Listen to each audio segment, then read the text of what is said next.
Kung nakasabot ka sa rule sa dula, dili ka maratol. Our topic for today is all about 7 essential things for success seekers. So if ikaw ganahan ka mo ayahe mong kinabuhi, ganahan ka mo hawa kung asa ka karon, then dapat dadonin mong mga butanga. Kay hantod karon sa ako pagpaningkamot, gidaladala gyapon ko ni. Ug I'm here para i-share ninyo. Number 1.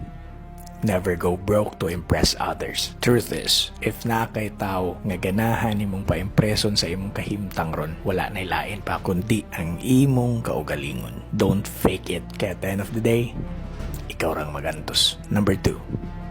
Don't let your loneliness make you reconnect with toxic people. Dili ka dapat magpatakag-inom bisan pag uhaw na kakaayo kay wala ta kay bao naa palang nahilo.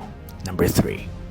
Do what makes you proud instead of what makes you happy. Pwede ka mag-inom diyang straight 1 week, go to club, wala gibuhat para sa imong future. If na mo tabis ni mo kausa, matumban lang imong sapatos, manumbag na ka. O ka ng action, pwede na ikalipay ni mo. Igo na ko siya sa papangig, wa ka baos, nalipay ka pag uli. Or even, pwede ka mag-drugs. Nya after mo kick in ay mong tama, mahappy na ka. Haya na ko ron eh. Ba't ang pangutana diya?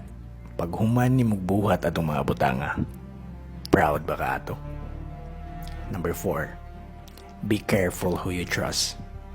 Salt and sugar looks the same. Mumatter ang mga tao nga nagpalibot ni mo karon. Be observant. Don't filter. Bisan pag pamilya or relatives. Truth is, sometimes people will love you and support you when it's beneficial para sa ilang side. They will make sure nga naasa sila'y makuha nimo before living. Number 5. You must accept that God created the world with positive and negative aspects. And so life is. Ibutang sa imong nahunang art nga dili ka maka-appreciate og ulan kung wala ka experience og kainit. Dili ka maka-appreciate og kabuntagon kung wala ka experience og kagabion. Dili ka maka-appreciate sa color nga Roy G. Biv if wala ka ila sa black and white. Life is a package. Dawata nga magkuyog na pirmi. Joy and pain, happiness and sadness, or even success and failure. It's up to you na kung asa ka mo dwell anang side. Number 6. Go to the gym. Be physically fit. Sometimes, it's not just building muscles, but it's a mental therapy. For me, it's the best place to make a crucial decision. Last week, sulod lang sa akong 1 hour gym session. Naka-make ko og ₱1,000,000 move. And then, implement din ako the next day. Sometimes, it's not burnout, kundi nakalimot na lang yung tag-feed sa atong soul. UA building coming up. Last but not the least, number 7. Never doubt God's plan. He knows what's best for you. Well, I love this story nga ganahan sa i-share ninyo. Nayo sa kabarko na lunod. Ang nakasurvive na sa mga passenger o sa kalalaki. Ang usa ka lalaki na adto sa island. Nakasurvive siya dito weeks tungod sa fruits at mga coconut nga yang giinom. Karon naabot na ang 2 weeks. Naabot ang tingtugnaw. Naghimo siya og murag hot dito, balay-balay. Ang hot gibuhat niya for almost 1 week. Put gather materials, mga dahon sa lubi, and then nahuman ang hot. Iyo gitong pinaghirapan.